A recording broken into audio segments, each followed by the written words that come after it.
Hi, I'm Angela McCanney, and I'm a resource teacher with Statistics Canada. I have shared the Census at School program with hundreds of teachers and students in classrooms across Canada from grades 4 to 12. I would like to share with you the 7 easy steps that I use to get started with using Census at School in the classroom.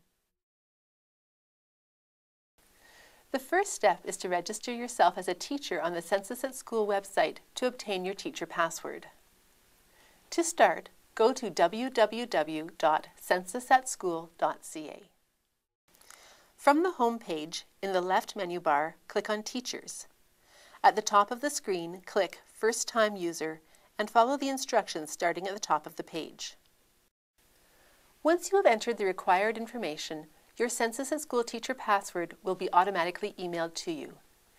This password is important. Please write it down. You will need it every time you access the teacher page of the Census at School website and to enroll your class and access your class results. The second step is to enroll your class on the Census at School website to obtain a class ID number and a class password. Your students will use this class ID and class password to access the online survey form. When your students enter the class ID and class password to start the survey, this triggers the Census at School system to gather your students' responses together into your class dataset. To enroll your class, sign in on the Teacher Sign-In page, then follow the instructions under Register a Class. Step 3 is to arrange for internet access at your school and to reserve a computer projector if you wish.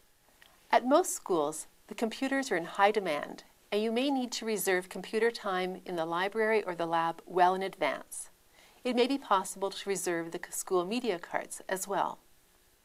Some teachers ask their students to complete the online survey at home or using the computers at the town library.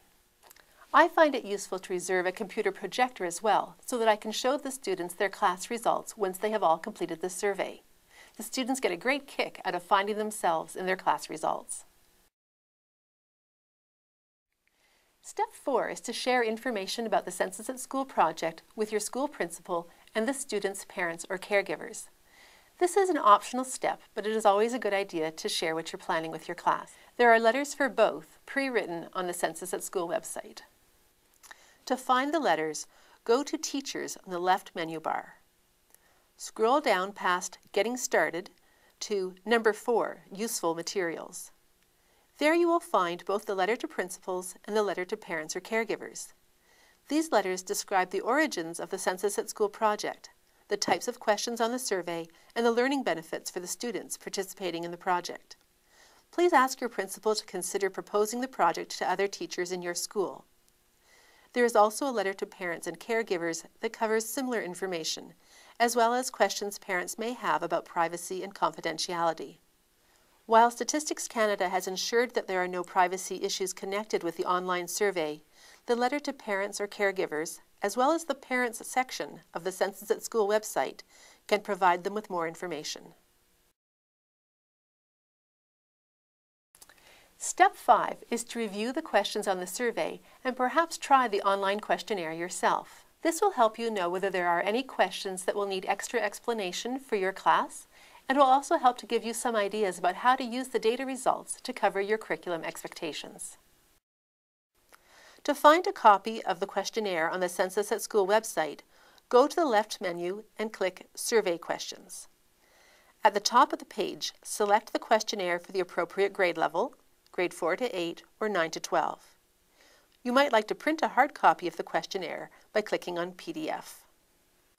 I have found several uses for the hard copy of the questionnaire. In some schools without computer access, the students can complete the questionnaire on paper and then compile the information by hand to create the class data set. I also use hard copies of the questionnaire for students with special learning needs or for whom English is a second language.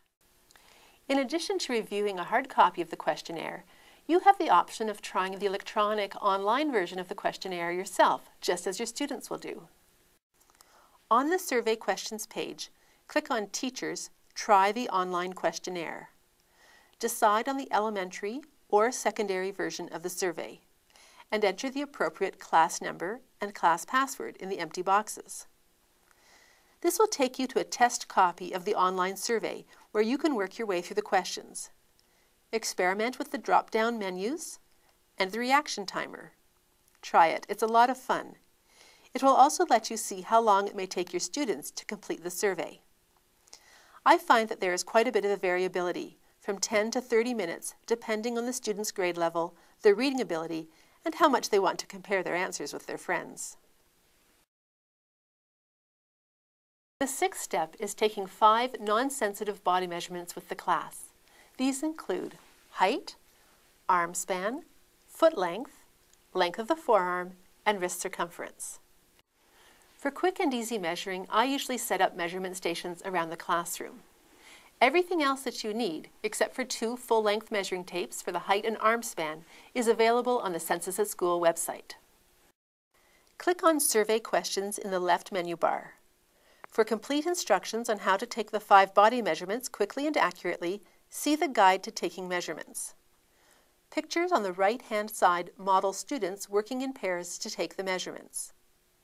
You will also find printable measuring tools to help with taking the measurements in class. Under Guide to Taking Measurements, click on Printable Measuring Tools, and you will find mini measuring strips which you can print out in PDF format.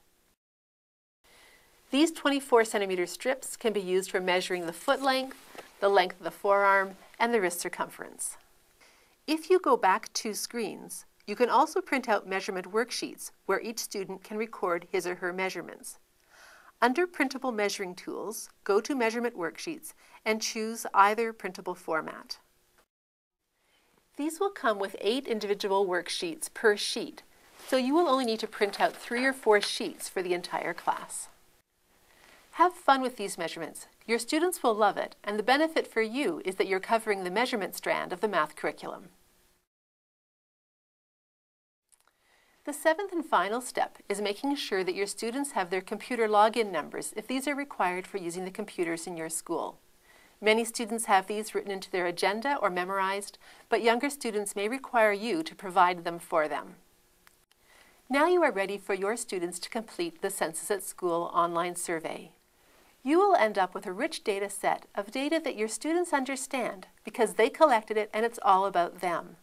They will benefit from having the opportunity to think about a wide variety of subjects and will learn about entering data using an online format.